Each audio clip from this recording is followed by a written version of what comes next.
Dear students, the name of my educational channel is Partha Guha English Text Reading.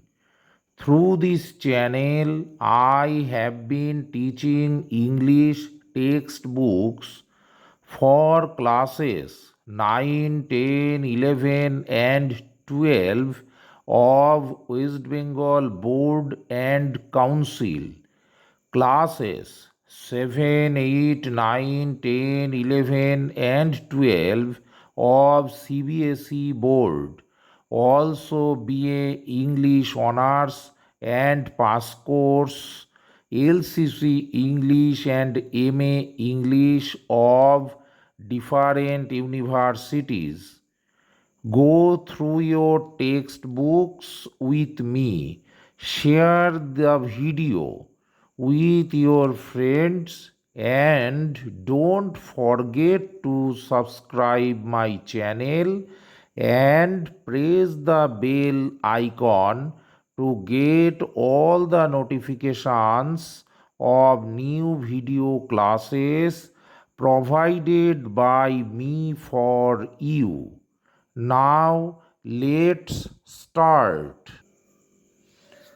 Through this video, I will teach you the poem A Tiger in the Zoo of class 10 of CBSE board.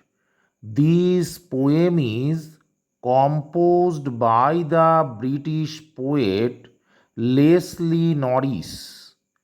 At first, we should know a few words about the poet. Leslie Norris was a great British poet of modern age, especially after the Second World War.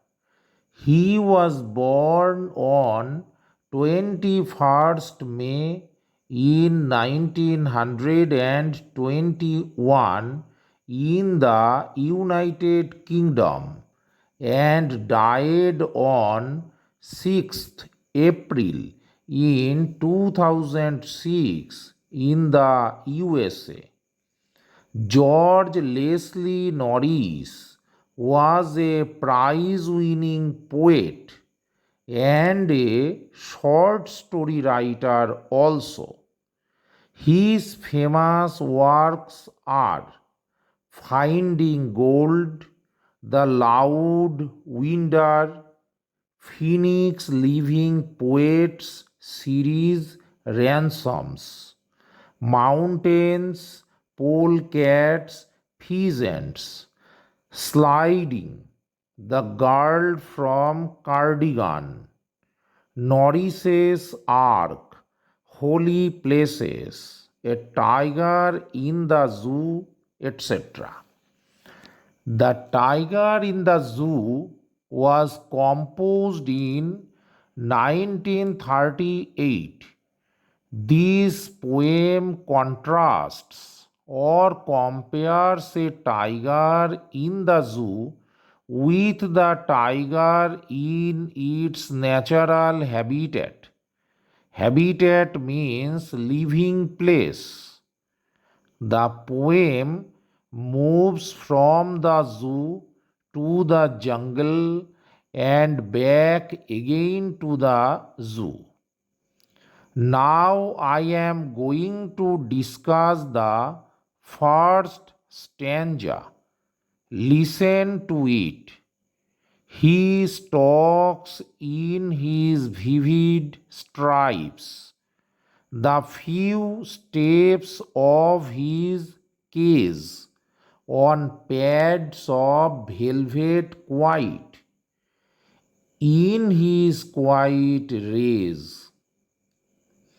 In this stanza, the poet tells us that a tiger is captivated in a cage of the zoo.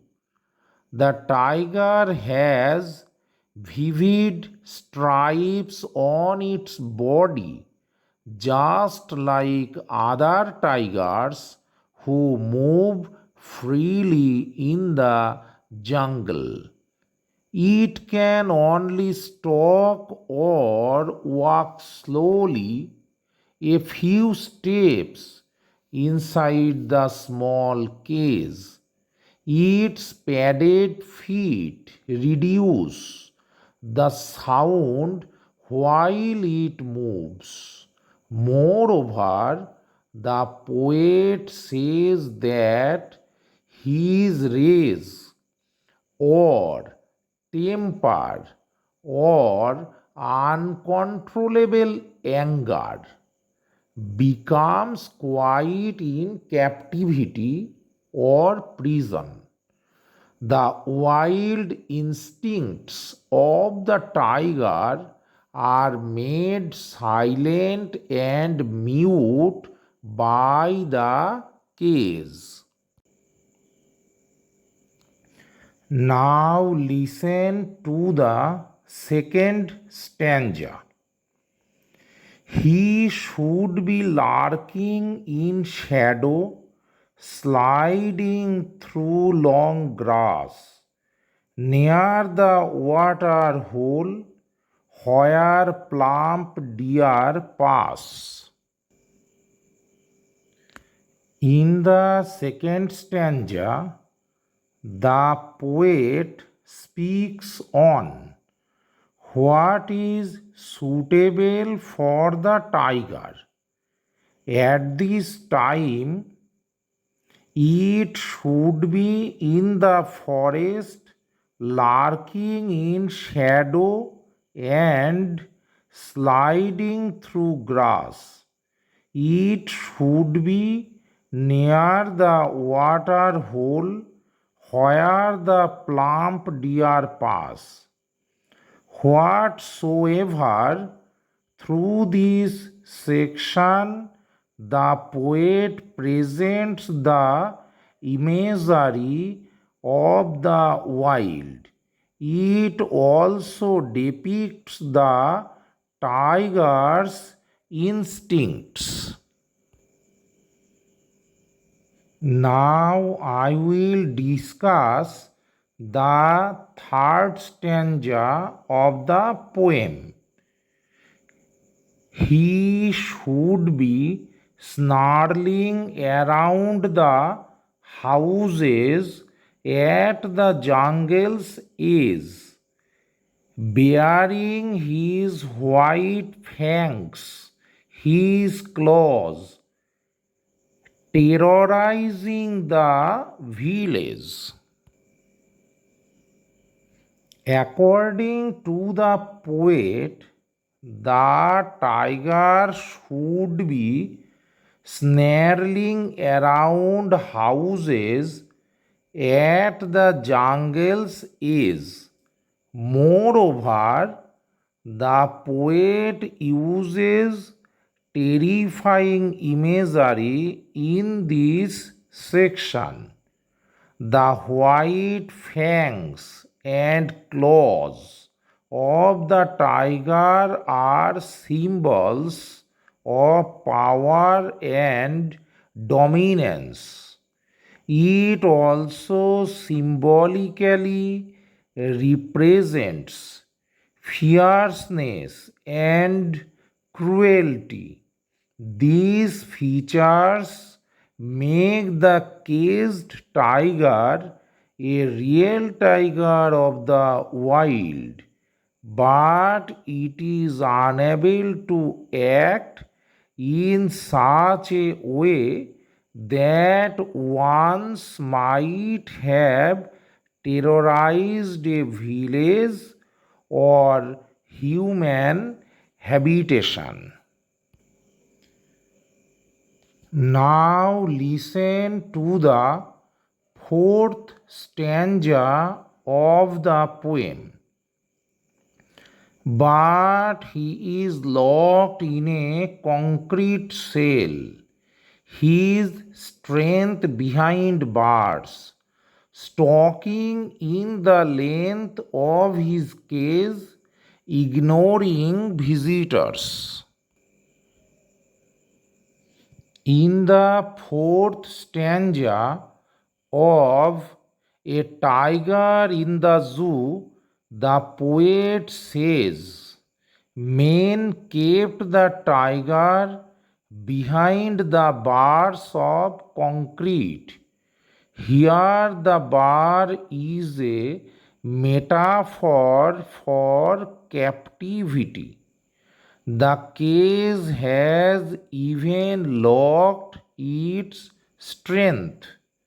That's why it stalks the length of his cage with utter anguish and frustration, and ignored those for whose entertainment it was now in such a pathetic condition. Now listen to the fifth stanza or the last stanza of the poem. He hears the last voice at night, the patrolling cars, and stares with his brilliant eyes at the brilliant stars. The last stanza of A Tiger in the Zoo by Leslie Norris highlights the agony or anxiousness of captivity. Once the sounds of the forest made it feel safe and kept its spirit alive. But now it hears the sound of the patrolling cars.